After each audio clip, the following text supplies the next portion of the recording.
Mr. Cook. Ricky Cook. Yeah. You are known as Bungalow Bill. To some, yes. Yes. I'm amazed that you found me. I think that, I live in a very small community in the middle of the Pacific. But yes, in 1968, I was at Maharishi's ashram when the Beatles were there. Yeah. And they did write a song about me and the tiger hunt that I had gone on. Why were you there in Rishikesh? Well, I was a follower of Maharishi. Maharishi was my guru. I had been meditating from, 17 years old. My whole family meditated. And so when I graduated from college, my father gave me a ticket around the world. And at that time, I was a young Republican. I was on the, crew team, a rowing team Sure. at UCLA. So I just graduated from college. My father gave me a ticket around the world, Pan Am ticket. But in those days, I was still a hunter. And I grew up hunting where we live on Molokai. And so my first day in India, my mother was taking the meditation teacher's course from Maharishi. She knew that I was coming. I was hoping to see her, and she met me at the airport, and we went with a friend that she had made there on somebody else's tiger hunt. And literally from the airport in New Delhi, I got into a car. We drove overnight to this Corbett Park, or they call it today, it's Corbett National Park, in a place called Nainital, and it's in the Himalayan foothills. We went on a tiger hunt with our friend Avi, who's no longer alive now, but at the time he had organized this hunt. Mind you, this is my second day in India. I've not even been there 24 hours, and my friend Avi had 6 elephants for this hunt. The problem is these elephants had never hunted tigers before. And when you hunt tigers in this one area, the thorn bushes are almost 11 feet high. So for a man, it's impossible to walk to where the tigers would be. And on this particular day, I remember we were on these elephants, and I was on this elephant with my mother, and the main mahout is the man who controls the elephants. And so our job was to try to push the tigers to where the hunter was. And I remember saying that, I said to my mother, I said, look, the most dangerous thing here is the elephant, not the tiger. Because the elephant is going to try to stomp on anything that comes near it. And by then, there were 2 tigers mating nearby, and they were roaring because they didn't like our presence. After lunch, they put my mother and I in the blind, and at that point they gave me a rifle. And mind you, the whole time we're out there, we're all unarmed. We're not armed, and so they put us in the machan, which is like a blind in a tree. It's like a platform about maybe 20 feet into the tree. And at this time, the client was put on the elephant, and they were pushing the tiger back. And I can remember sitting in the tree, and all of a sudden, everything in the forest started coming out. The monkeys, the mongoose, the birds, because the tiger was coming our way. And then at the last minute, the tiger came out, and I remember shooting straight down, and I shot the tiger. And the tiger does a somersault and, is actually dead right below us. And, mind you, I'm a young 24-year-old. I was so excited. This was like the culmination of all my hunting dreams. But it also was the culmination of my whole hunting career. I hardly hunted ever after that. I remember my friend Avi came over and just said, shut up. This is not your tiger. This is the client's tiger. I was just there to help Avi. And so we did get some pictures, and actually in the Beatles site, you'll see a picture of my mother, I think my mother and myself with the tiger on the Beetle. You'll see it. It's there. And, it was not about a few days after that, we went back to Maharishi's ashram, which is not far. And my mother was so excited to tell this story. My mother we always called her the general. She was, she was a very charismatic, she was a beautiful woman. And she was a wonderful storyteller. And we go to see Maharishi after we get back. She has to tell Maharishi. Well, John Lennon was there. And John Lennon, and mind you, you have to remember that I'm about as far from John Lennon as you can imagine. I am straight, short haircut, young Republican. I've come a long way since. But anyhow, so we're telling this story to Maharishi, and I remember my mother saying it was him or us, the tiger or us. That was not true. I mean, the tiger had no idea that we were there, and the tiger was running from the elephant. But we, and my question to Maharishi at the time, because I was reading the Bhagavad Gita at the time, I said, Maharishi, am I just part of the agent of change? And I remember Maharishi saying back to me, life destruction is life destruction, like end of story. And John Lennon is sitting next to me the whole time, taking all this in. He said, and he may had some sort of comment about destruction of life. And that was sort of the last we heard of it. But Maharishi, I've never seen Maharishi so cold. I mean, he just, I don't think he'd ever talked to anybody who'd ever killed an animal. I mean, it was just so distant from his life. It was, for a while we continued it. It turns out my career was as a photographer. But at that time, that was and I worked 22 years for National Geographic.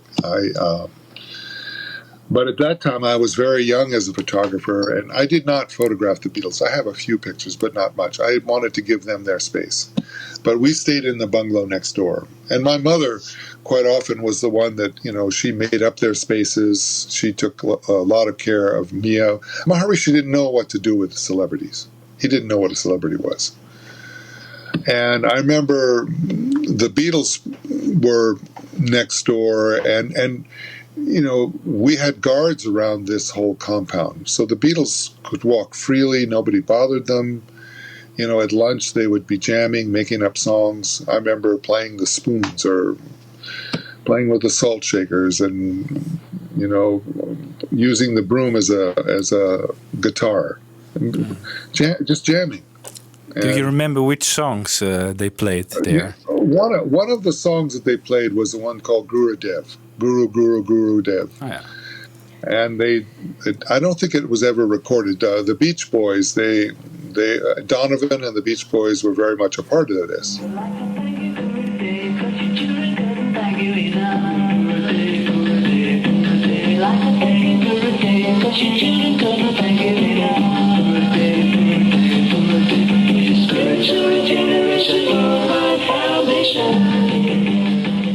Then, Maharishi made a mistake, and that is the Beatles wanted to do a movie on Maharishi.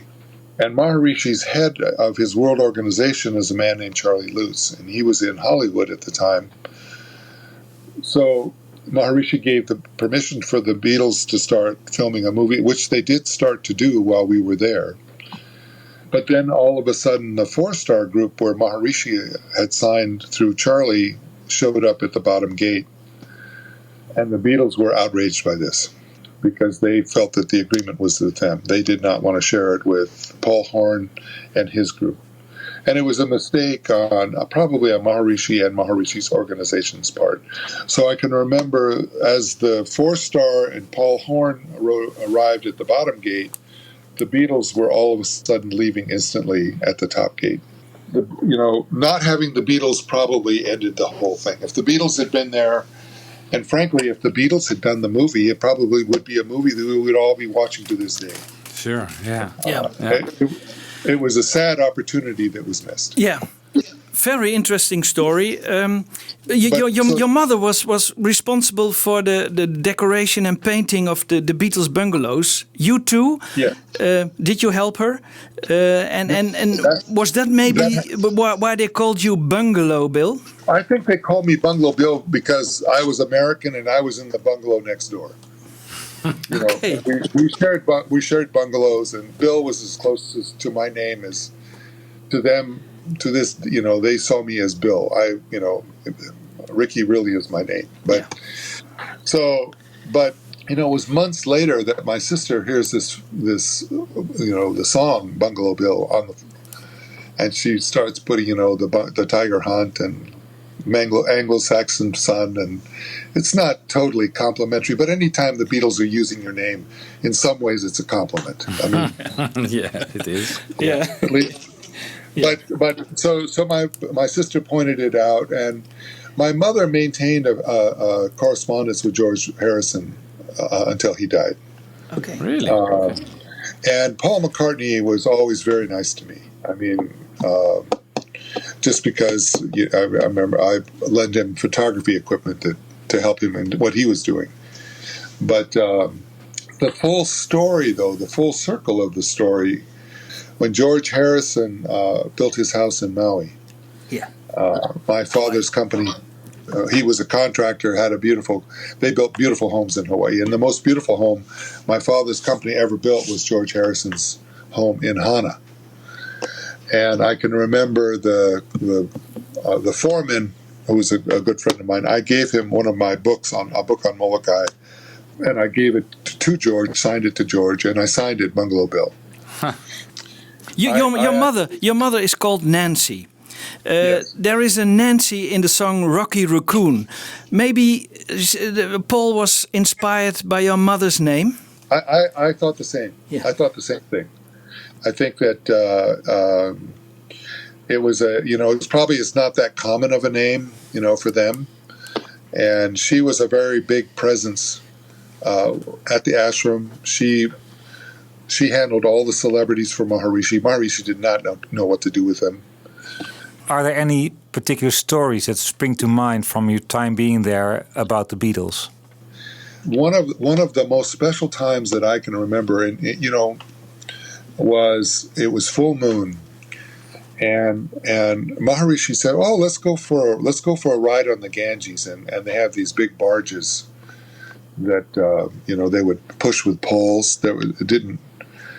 And I remember going out on the barge with Maharishi sitting at one end with the Beatles and Mike Love and Donovan, and they're all singing by full moon on the Ganges. Not any specific song, but more just jamming.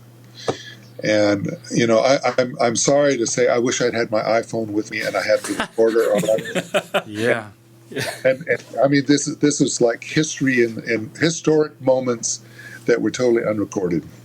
Yeah. You know, by full moon, calm water, incredible scene with these, you know, some of the world's best musicians just playing with each other. I mean, quite often the Beatles loved to spoof the Beach Boys, and they would, you know, how the Beach Boys had that staccato, and so they had this, you know, the Beatles loved to sound like the Beach Boys. Yeah.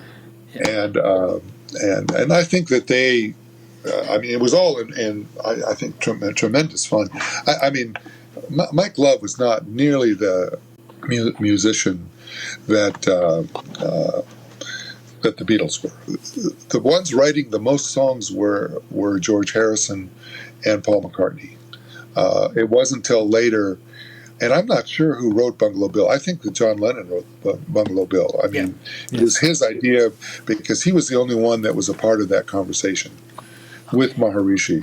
And really, when I actually think about it, you know, that was one of the most profound conversations, you know, of my life when I think about it, because it was partly that conversation that ended my incredible passion for hunting. I went from hunting to photographing. Later on that trip, I traded my gun for, I traded it away, traded all my guns away. and ended up buying cameras instead.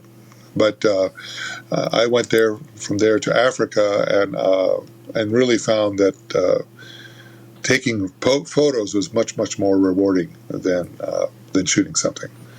But I had to get through that, and it's curious that John Lennon happened to be witnessing this conversation with me with the master, which actually ultimately changed my life or changed my life direction, and literally to have that sort of witnessed by John.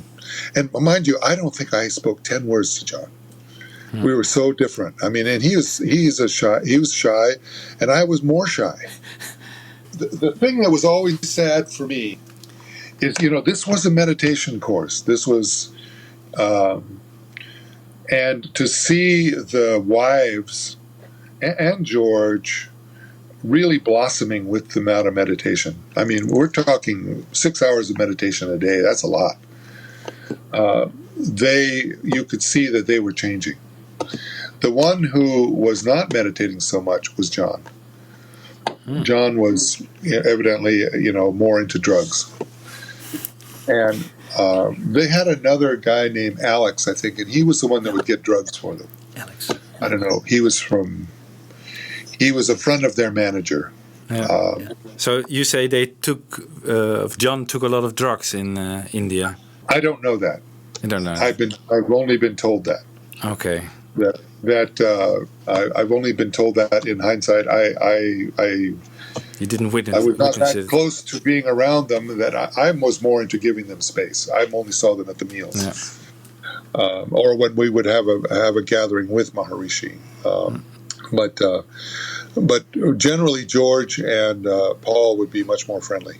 And in hindsight, I wish I'd had taken LSD with John while he was taking LSD. It took me years later to discover it. But I think so much about the design sense, the way they used the Nehru coat, and the way the Indian fashions. They were going to the little tailor in town, and they were creating fashions before the hippie movement happened. I think none of us realized quite how important sort of this period was at the time. No. It was a privilege to be there with Maharishi. I grew up around Maharishi. I was used to seeing Maharishi. I was not used to seeing the Beatles, but. Was that a surprise for you when they were at the same time at the ashram as you, or did you know it beforehand? I did know it. I mean, I knew there. I didn't go there for them. I went there for Maharishi. Yeah. How is it after 50 years to be, in hindsight, to be a main character in a Beatles song? So few people know that. More than you think. No, but it is interesting. When you go on the internet, there are so many people claiming to be Bungalow Bill. Oh, really? They have these stories. He was CIA, and he was on the witness protection program, and all, just amazing stories. I mean, fortunately, we took a few pictures. In hindsight, would I go and shoot a tiger today? Not on your life. I mean, but it was a period I had to go through. I had to grow through. Yeah. And Maharishi to this day is a big part of my life. Anyhow, so does it impact my life now? Not really. I don't know what it does. I mean, nobody knows. And, we know. We know. But it's a wonderful. In a way, I wish I was older, that I could have appreciated it more at the time. There's questions I would have asked Maharishi now. There's dialogue that I would have had, but I was so young and just barely, that was my first trip on my own, really out in the world, and literally to traveling and working for National Geographic became my profession. Do I hear the song? I don't know that the song is the most flattering song, and yet I have a very strong mother. And in many ways, the song should have been about her, not me. I mean, she's Yeah. I know what you mean. Yeah, Ricky, well, thank you very much for the interview.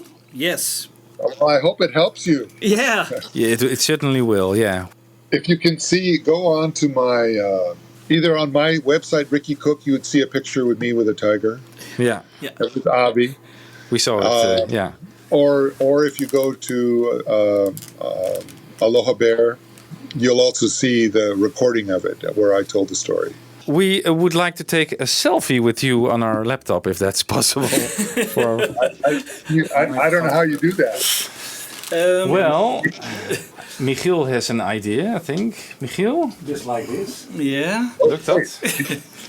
And you could see me because I'm seeing. Okay. And if I do it like this. Yes. How's that? Iets kant van het scherm. Yeah. Ja, zo ja. Yeah. How wonderful. Okay. I don't know that I've ever taken a selfie, Well, but my grandchildren do all the time. Yeah, they do. yeah. It was great to talk with you, Mr. Cook. Really, it was an honor to speak someone who is still alive and is the main character in a Beatles song. It's so well. It's wonderful talking with you all. Yeah. Thank you. Yes. Thank you. Okay. Have a nice day. Bye bye. Aloha. Aloha. Aloha. Bye bye. Bye bye. Ja, fantastisch man. Ja. Wat een leuke vet. Ja. Ja. Ja. Ja. Leuke verhalen. Hij is dus van republikein-democraat geworden. Hè? Dat is echt geweldig. Ja. Ja. Hartstikke leuk. Ja.